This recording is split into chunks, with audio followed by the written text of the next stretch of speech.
I just wanted again to say thank you so much for having me here and to talk a lot about the leadership that we see every day in our classrooms that is often Black and brown.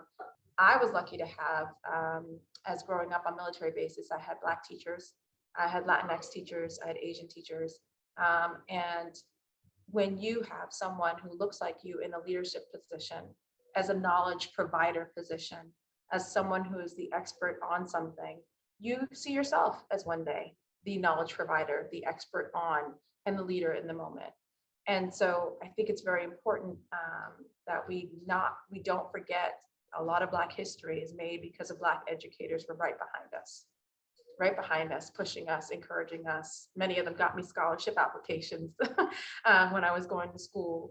And so that's why it's so important that we don't forget about that diverse pipeline for those educators. So I just want to make sure that I'm here to speak with you all because I am BPS educated.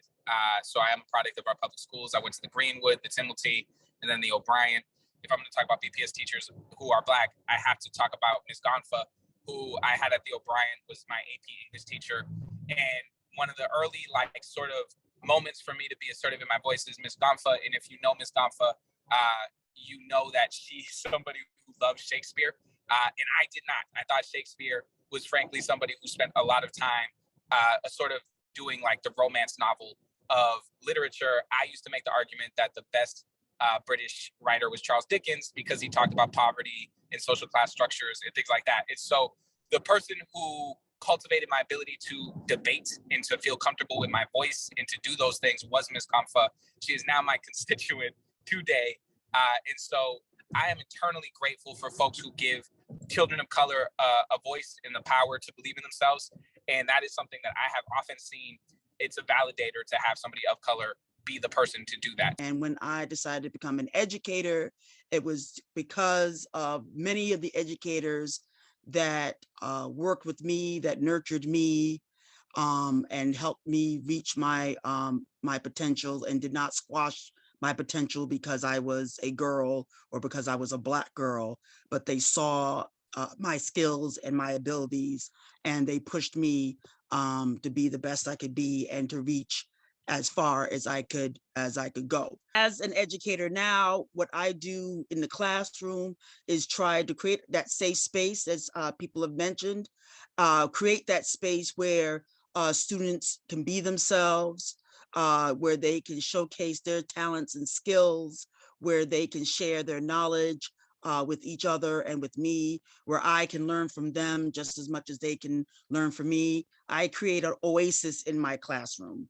And one thing that I can say is about Black educators is that we've always been the counter narrative for our students, particularly our Black and brown students. I don't think there is any greater stage than the classroom, being in front of the students and showing them a world that's possible for them.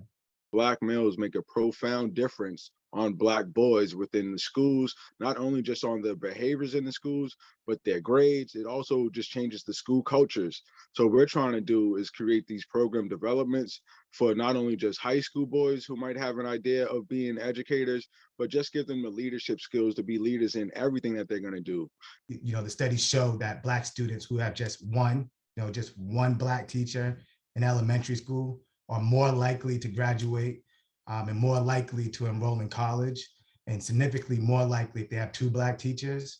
I went to the MECO program. So, having Black teachers was very important for me to be able to see the representation in my school district. You can only, be what you can see.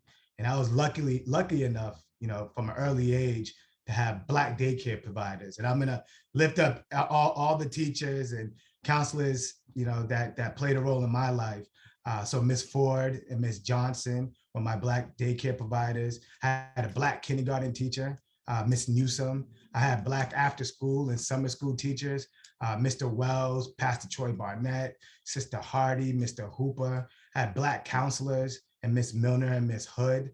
And most importantly, I had a Black male MECO director who went just above and beyond to interact with students like me. And it's because of those Black leaders, those Black educators, those Black daycare providers, my black my black MECO director, that have set prime examples for me and allowed me to envision, school as a place where I can succeed.